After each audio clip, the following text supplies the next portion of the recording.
Hi, welcome back to our online class. So today we will have a new topic and it's all about heredity. So people are always interested in why a generation looks like the preceding generation and the next generation. A new baby may look like one of its parents. His eyes may have the same color as his father's, or his nose may resemble his mother's. So every living thing has a collection of physical characteristics or traits from its parents. So when we say heredity, heredity is the passing down of traits from the parents to offspring. All right. And genetic is the branch of science that study about heredity. Okay. So who is the father of genetics? So Gregor Mendel was the first scientist who studied inheritance of characteristics in organisms. He is known as the fathers of genetics, he is known as the father of genetics. He used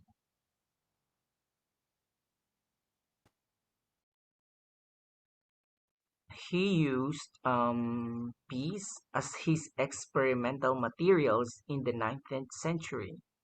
He proposed that each parent donates a heredity factor, or now known as genes, to the offspring. He used mathematics extensively as a mean of collecting and organizing his data. All right. So heredity is controlled by genes.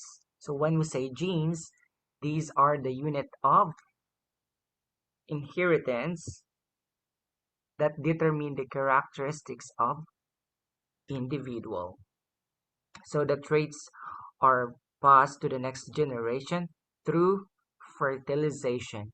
All right, when we say fertilization, it is the process where the male gamete fuses with a female gamete to form a zygote. All right, as you can see in this picture, this is the both uh this one, I'm sorry.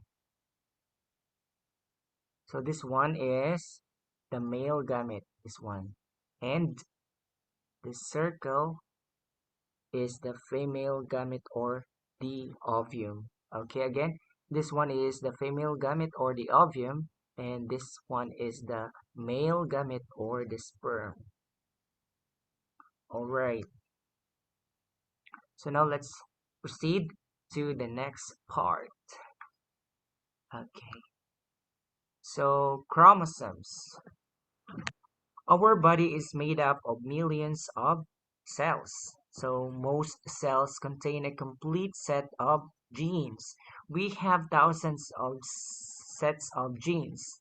So genes act like a set of instructions that control and determine our characteristics such as our height, our skin color, our eye color, and the blood type. All right, so genes are carried in a thread-like structure called chromosomes in our cell nucleus. So when a cell is not undergoing division, the chromosomes are not clearly to be seen, and they are tangled like a mass of tiny threads called chromatin. Okay, here in this part, chromatin. All right, so during the cell division, chromatin becomes highly coiled and considered, I mean, highly coiled and condensed. At this stage, it can be seen clearly with a microscope and it is known as chromosomes. All right. Here is the chromosomes and chromatid entering the cell division. So here we will start at the two chromosomes.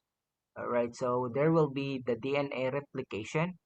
So the next we have two chromatid pairs or the sister chromatids. Then after that, we will proceed to the next stage, which is mitosis, wherein the chromatid are being separated and also the cell are being, okay, I mean the cell is being divided. So we will form, or the result will be to diploid the daughter cells, and each of them has two chromosomes. All right, so let's have um, some or number of chromosomes in some organism. So for example, we have here the species of organism and the number of chromosomes. So in human, we have 46 chromosomes.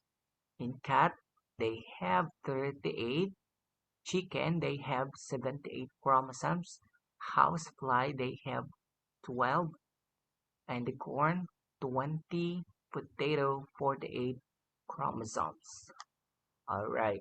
So here I have another illustration and how, okay, the number of chromosomes in a gametes and during the somatic cells. So these are the three phases or stages: meiosis, fertilization, and mitosis. So during the meiosis, two haploid gametes like the sperm and the ovum, so the total of 46 or yeah 23 chromosome each, then it will fertilize and one diploid zygote. Then during that one, this stage is fertilization. Then after that, we will have mitosis wherein the body cell multiply and it will grow as a human. Okay. In this example, we are using human as an example and how chromosomes work. Okay.